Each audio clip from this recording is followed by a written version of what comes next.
Hello guys, तो आज फिर मैं आपके सामने हाजिर हूँ एक बहुत ही दिल को दहला देने वाली और बहुत ही ज़बरदस्त वीडियो के साथ।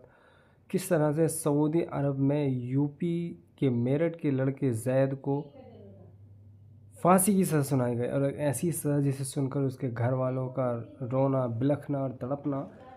वो किस तरह से क्या हुआ, आखिर किस वजह से उसको फांसी की सज़ा सुनाई गई, तो आइए चलिए देखते हैं इस वीडियो में देर ना करते हुए। और अगर आप मेरे यूट्यूब चैनल पर नए हैं तो प्लीज़ मेरे यूट्यूब चैनल को ज़रूर सब्सक्राइब करें, लाइक एंड शेयर करें। तो चलिए आखिर क्या हुआ, किसकी वजह से मौत की सज़ा सुनाई गई जैद को, जो कि यूपी मेरठ के रहने वाले हैं। चलिए सुनते हैं इस पूरी कहानी को। बेकसूर है वो। बस हमें ये उम्मीद है कि हमारा भैया हमारे घर वापस आ जाए। दोस्तों, सोशल मीडिया के जरिए से आपने सऊदी अरब की एक खबर तो जरूर देखी और सुनी होगी। आपको पता ही होगा कि मेरठ का रहने वाला जेद सऊदी में पैसा कमाने के लिए गया था और वहां पर जाकर ड्राइवरी का काम करने लगा था। लेकिन फिर कुछ दिनों के बाद में उसे नशीले पदार्थ की तस्करी के मामले में गिरफ्तार कर लिया गया और उस पर केस चलाया गया। लेकिन अब जाकर सऊदी कोर्ट ने जेद को मौत की सजा का फैसला सुना दिया है। यानी कि कुछ दिनों के बाद में जेद को सऊदी अरब में सर कलम कर दिया जाएगा। आज की इस वीडियो में हम आपको इसकी पूरी सच्चाई जेद की जुबानी ही बताने वाले हैं। यानी कि दरअसल जेद के साथ सऊदी अरब में क्या हुआ था, उसे सऊदी अरब में किस तरह से फंसाया गया है और फिर किस तरह से सऊदी पुलिस ने उसे गिरफ्तार किया था, और साथ ही सऊदी कोर्ट ने जेद की फांसी की जो तारीख मुकर्रर की है उसके बारे में भी हम आपको बताने वाले हैं। पूरा वीडियो देखकर यकीनन आपकी भी आंखों में आंसू आ जाएंगे। इसलिए आज का ये वीडियो आप सभी के लिए बहुत खास है। आप इंसानियत के नाते इस वीडियो को आखिर तक जरूर देखें। और सबसे पहले, अगर आप भी जेद की सजा को माफ कराना चाहते हैं तो आप इस वीडियो को दिल से एक लाइक जरूर कर दें और मेहरबानी करके शेयर भी कर दें कि ये वीडियो हमारे देश के प्रधानमंत्री और गृह मंत्रालय तक भी पहुंच जाए और जेद की कुछ मदद हो सके। तो चलिए दोस्तों, शुरू करते हैं। दोस्तों, सऊदी कोर्ट की तरफ से जब जेद को फांसी की सजा सुना दी जाती है, जब सजा मुकर्रर हो जाती है, जब डेट और टाइम फिक्स हो जाता है, तो इसके बाद जेद ने अपने घर वालों के नाम और तमाम भारतीयों के नाम पर एक खत लिखकर भेजा है। और उस खत में लिखकर जेद ने जो कुछ बताया है वो वाकई में बहुत ही ज्यादा दिल को दहला देने वाला है, जो बहुत ही ज्यादा दिल को झकझोर देने वाला है। लिहाजा आप इस वीडियो को बगैर स्किप किए आखिर तक गौर से जरूर देखना। दोस्तों, जेद ने अपने खत में लिखा कि मेरा नाम जेद जुनैद है। आज सऊदी अरब के जद्दा शहर में मेरी मौत की तारीख फिक्स हो गई है। मेरे बारे में तो आप सब लोग जानते ही होंगे, लेकिन मैं आपको बता दूं कि जब ये अपनी मौत के बारे में ख़त लिख रहे होंगे जुनैद जैद, तो कैसी दिल पे कपकपी तारी होगी, कितनी परेशानी और घबराहट होगी, अल्लाह बेहतर जानता है। लेकिन हम अल्लाह से दुआ करेंगे अल्लाह उनको इस आफत से बचाए। आगे देखते हैं वीडियो में क्या हुआ है।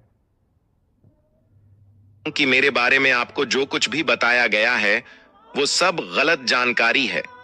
यानी कि मेरे बारे में आपको गलत इंफॉर्मेशन दी गई है।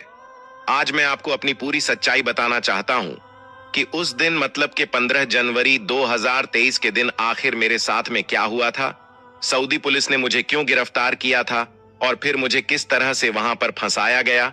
जानकर यकीनन आपकी आंखों में भी आंसू आ जाएंगे। दोस्तों, जेद जुनैद कहता है कि मैं उत्तर प्रदेश के मेरठ जिले का रसोटी गांव से हूं। मेरे परिवार में मेरी मां, मेरे वालिद साहब जिनका नाम मोहम्मद जुबैर है, मेरी बीवी रिहाना और मेरे 2 छोटे छोटे बच्चे हैं, और हम 7 भाई और 2 बहनें हैं। मैं अपने भाइयों में दूसरे नंबर का बड़ा भाई हूं। मेरी उम्र 36 साल है।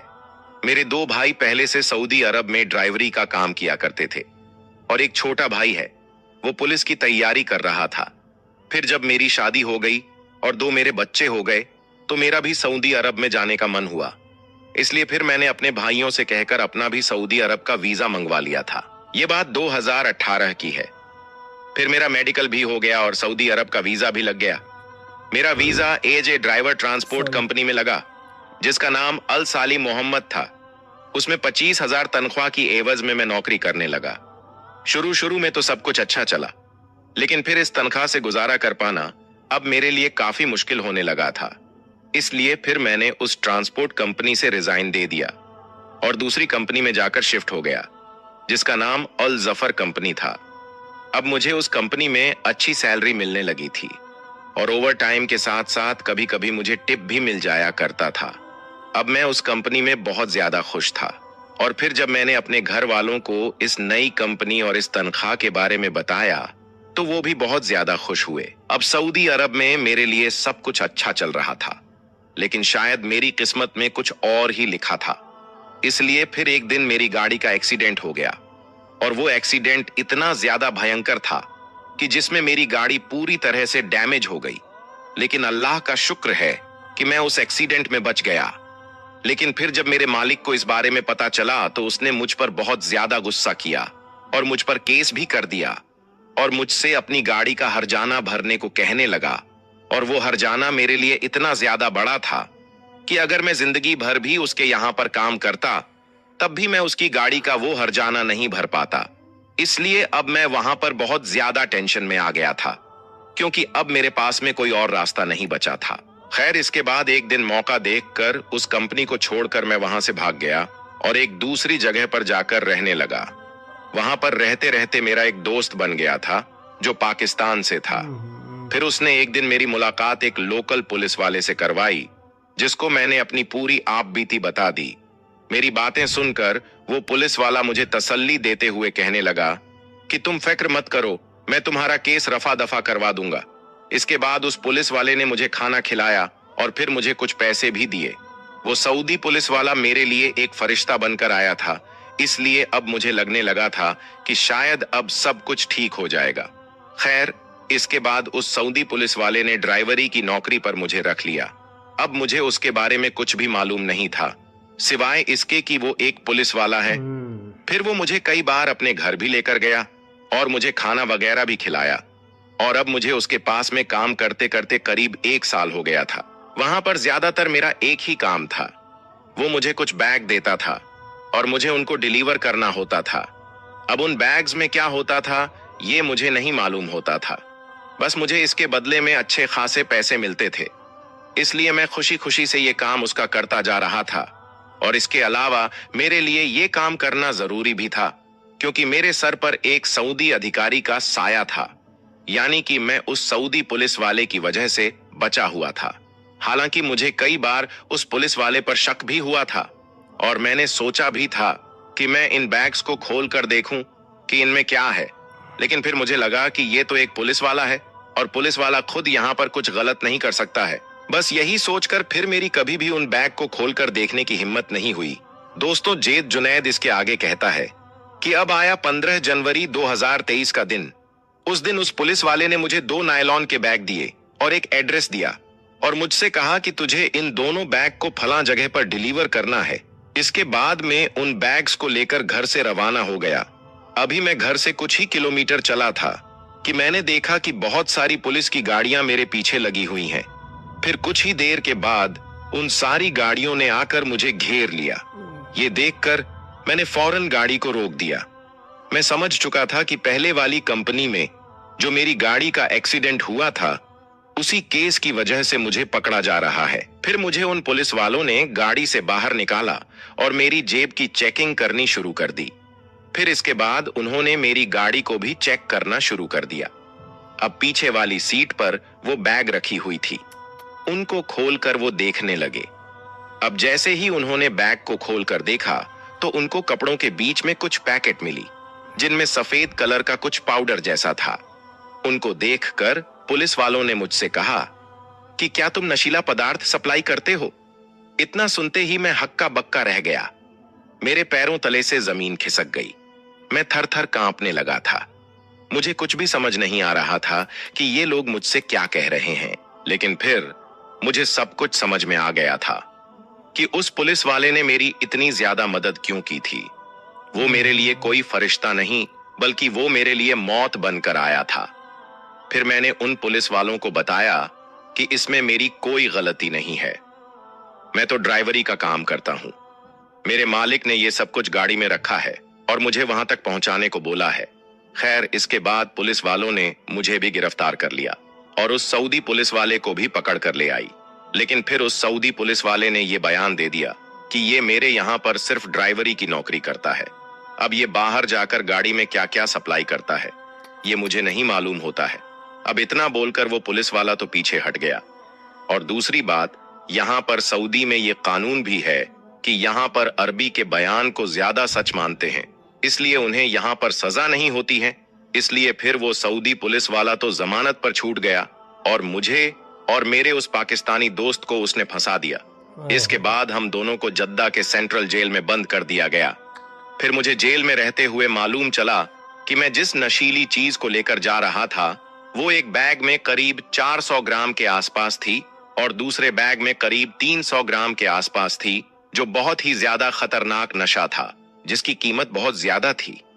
मगर हमारे साथ में धोखा हुआ था। बस मेरी वहां पर सिर्फ इतनी सी गलती थी कि वो पुलिस वाला मुझे मेहनत से ज्यादा पैसा दे रहा था। तो मैं समझा क्यों नहीं।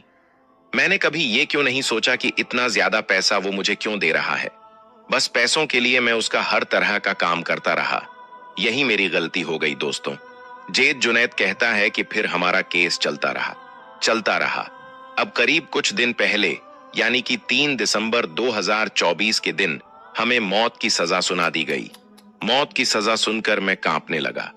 मैं अपने कदम भी जमीन पर नहीं रख पा रहा था। इसके बाद यहां से मेरे घर वालों के नाम एक लेटर भेजा गया जिसमें बताया गया कि आपके बेटे को सऊदी अरब में नशीली चीज की तस्करी के मामले में मौत की सजा सुनाई गई है। अब अगर आप चाहे तो जल्द से जल्द नई दिल्ली में मौजूद सऊदी शाही दूतावास में जाकर किंग सलमान बिन अब्दुल अजीज के नाम पर दया याचिका कर सकते हैं। लेटर को पढ़कर मेरे घर वालों की हालत बहुत ज्यादा खराब हो गई। उन सब का रो रो कर बुरा हाल होने लगा।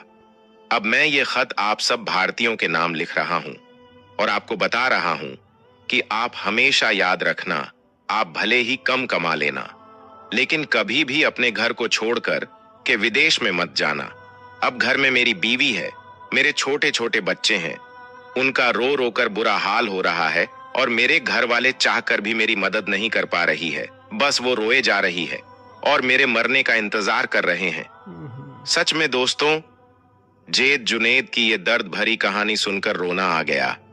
अगर जेद के लिए जल्दी कुछ नहीं किया गया तो उसे सऊदी अरब में मौत की सजा दे दी जाएगी और उसका सर कलम कर दिया जाएगा। इसलिए हिंदुस्तान की हुकूमत से हाथ जोड़कर गुजारिश है कि वो जल्द से जेद की कुछ मदद करें और उसे सऊदी जेल से निकालने की पूरी कोशिश करिए।